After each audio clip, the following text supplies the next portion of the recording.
Ever get that feeling, where a character in a book just stays with you, like they're real somehow? Oh, absolutely. That's Kaya Clark for me, the Marsh Girl from Where the Crawdads Sing. Definitely a memorable character. So today, we're going deep into her story, pulling out those moments from the book Right. that let us really understand Kaya.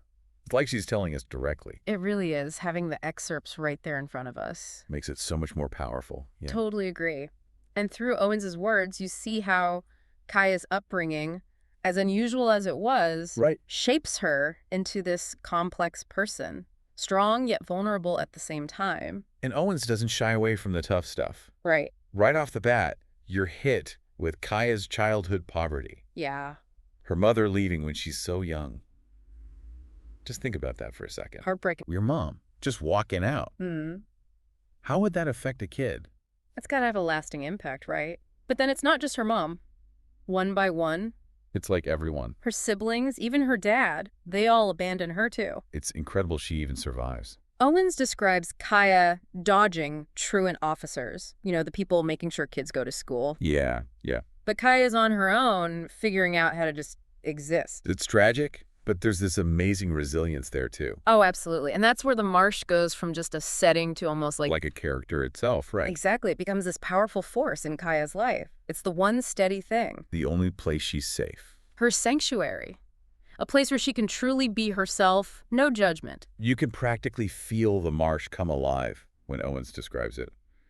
Like, remember that part with the heron feather? Oh, yeah. Just appearing on the stump, like gift from the marsh itself. Subtle, but so powerful, especially for someone as starved for connection as Kaya. Like a turning point almost. It is a glimmer of hope right when she needs it most. Speaking of hope, there's Tate, teaching Kaya to read. Such a simple act, but for her it's huge. It is, because for Kaya, labeled the Marsh Girl by everyone, An outcast. knowledge, words, that becomes her escape. Her way to connect with something bigger. It's like Owens is saying education can be its own form of freedom. Absolutely. It empowers Kaya, right? Gives her a voice she never had before. It's more than just reading though, right? No, it's deeper than that. It's like she's opened up this whole new world. Exactly. Literacy becomes this bridge for her. It lets her connect with the world beyond the marsh. Which she desperately wants. She craves that. Remember how amazed she is by the power words have? Yeah. It shows she's not just surviving, she's yearning for understanding, for connection. And language gives her the tools to build that for herself. Exactly. It becomes her way to reach out, even when she's physically alone. It's amazing how Owens uses the marsh though, right? It's more than just a setting. Oh, yeah. It's like this reflection of Kaya's own journey. You've got this harshness, this constant struggle to survive. Right. But then there's this incredible beauty too, this resilience that just shines through. And that's what makes her story so captivating. Kaya's a product of this environment, shaped by every aspect of it. Totally. She's tough, resourceful, but as she grows, You start to see that yearning for something more, right? like she wants what most people just expect: love, connection. Basic human needs, but for Kaya, it's this whole other challenge. And that's where Tate comes back in. Remember how their relationship starts? So innocent, so pure. But for Kaya, it's huge. It's like this side of her we haven't seen before. This vulnerability, this capacity for deep affection, it's really beautiful. And what I love is it's not just romance with them. No, not at all. It's deeper than that. They share this passion for the marsh. They speak the same language, literally and figuratively. But Owens doesn't let us off easy, does she? Sadly, no. Life has a way of throwing curveballs, especially for someone like Kaya. Tate leaving for college. It's devastating for her. He was her anchor, in a way. Exactly. And suddenly she's alone again. Only this time the stakes are higher because... She let someone in. She risked her heart. And that's when Chase Andrews enters the picture. Talk about a contrast. Oh, night and day, those two. Right.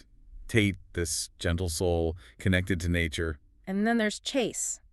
All charm and charisma on the surface. But underneath, it makes my skin crawl just thinking about it. That moment he calls her marsh minx. The worst. It reveals everything about how he sees her. Like she's some prize to be won, not a person with feelings. And tragically, that sets the stage for what comes next. The violence, it's almost unbearable to read at times. First, Kaya's father returns. That brutality resurfaces, reminding us of the trauma she's endured. And just when you think it can't get any worse, she's attacked by Chase.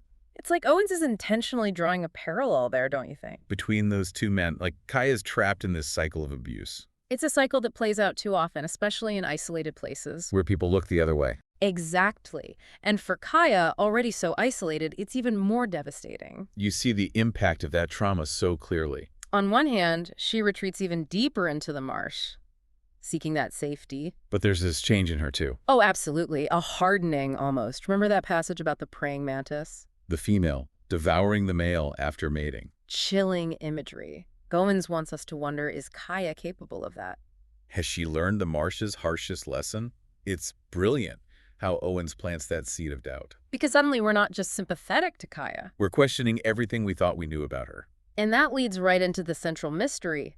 Did Kaya kill Chase Andrews? And the town, they've already made up their minds, haven't they? Oh, absolutely. Kaya's different, an outsider. The Marsh Girl. Exactly. So in their eyes, she's automatically guilty. That trial, it's like this big symbol of how quick people are to judge what they don't get. It's sad, really. Instead of trying to understand Kaya, they use her differences against her.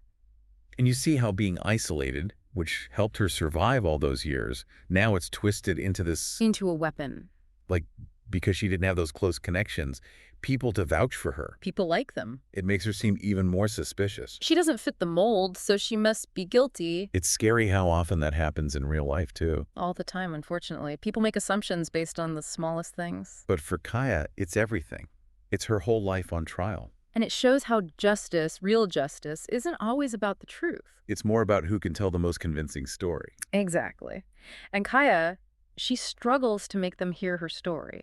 Though there's that moment when she sees Jody in the courtroom. Oh, yes, yes. I love that scene. He can't say anything, being uniformed. But that look, just a flicker of recognition. It's like this tiny lifeline for Kaya. It shows how important those little connections are, you know? Even when everything seems hopeless. Even in the darkest moments, a little bit of compassion can make all the difference. It's what makes us human. But even though Kaya's found not guilty, You get the sense it's not really a victory, right? no, it's more like she's just given up on them. On the town, on ever fitting in. And who can blame her? After all that. It's heartbreaking because you see how much she wants to connect deep down. But that fear, that mistrust, it's too strong. And that's why her becoming a successful author is so fascinating. Because she could have had all that attention. Right. Exactly. Book signings, interviews. She could have been this celebrated figure. But she chooses to stay hidden, away from the public eye. It's like she's proving a point. You can love my words, but you'll never truly know me. It makes you think about what success really means, doesn't it? Is it fame? Recognition? Or is it peace? Finding your own space in the world, even if it's a quiet one. Owens doesn't give us easy answers, does she? Kaya ends up with Tate, she reconnects with Jody. There's a sense of closure with her mother's paintings, too. But even with all that, there's this lingering question. Did Kaya ever truly find peace? That last scene with the poems. Learning. It's open to interpretation, for sure. But makes you wonder, some wounds, maybe they never fully heal. Maybe peace, for someone like Kaya, is something different. Something more complex than we can fully grasp. It's what makes Where the Crawdads Sing such a powerful story, don't you think? Absolutely. We've just touched on a fraction of it here, but hopefully this deep dive has given you some new insights into Kaya's world, the impact of prejudice, and the power of finding your own voice, even in the quietest corners of life. Thanks for joining us for this deep dive. We'll see you next time.